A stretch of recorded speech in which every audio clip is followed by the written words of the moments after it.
Hi everyone.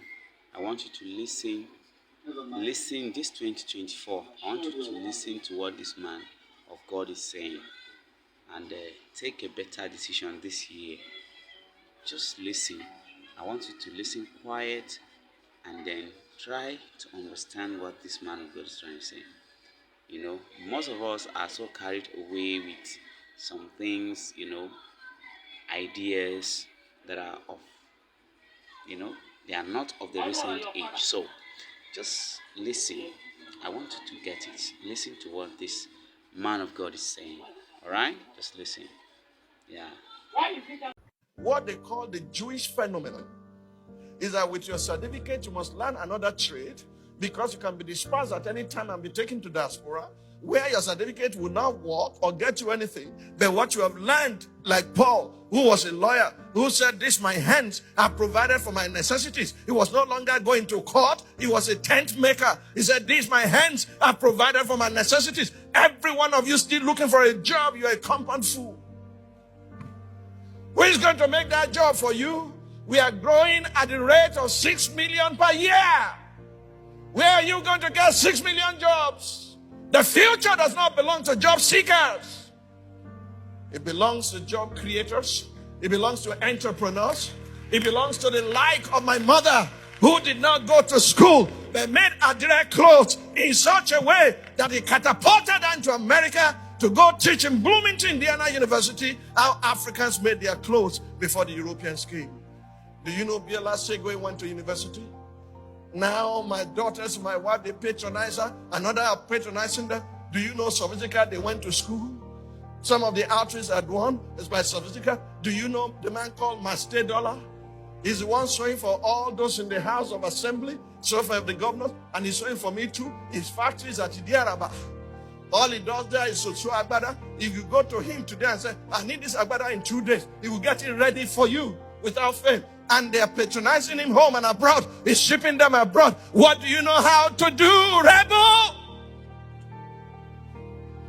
Who bury your talents and carry your certificate with the nickname of applicant.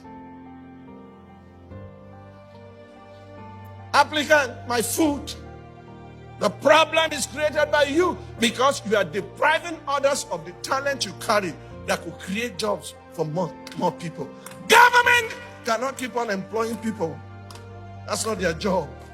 In fact, the civil service should be slashed. We have an over-bloated government. Should be slashed, and let us empower our citizens, introduce them to what they call Jewish phenomenon, so that everyone has a trade. Do you know everyone called by Jesus was either a fisherman or a task? They had something to do. Joseph said to his brothers when they arrived in Egypt, he said, "I'm taking you before Pharaoh tomorrow, and Pharaoh will only ask you one question, not what is your certificate? What diploma did you receive? He will ask you, what is your occupation?" Lazy man that comes to church, and when you are going home, you are asking for money for transportation. What can you do with your hands so you can provide for your family? Who do we need to turn this man around? We need Bezalels and Aholiabs, multi-talented people who are gifted by God, who are creative geniuses, who can then teach others. Do you know how many people employed by Master Dollar? Employed by Sophistica?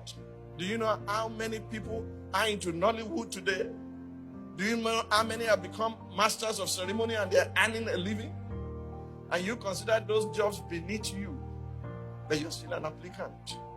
You can't feed your family. You have lost the faith. You are worse than an infidel. Your hand must provide for your necessity. And then you have a message for the area boys. You can teach them, say, "Look at me.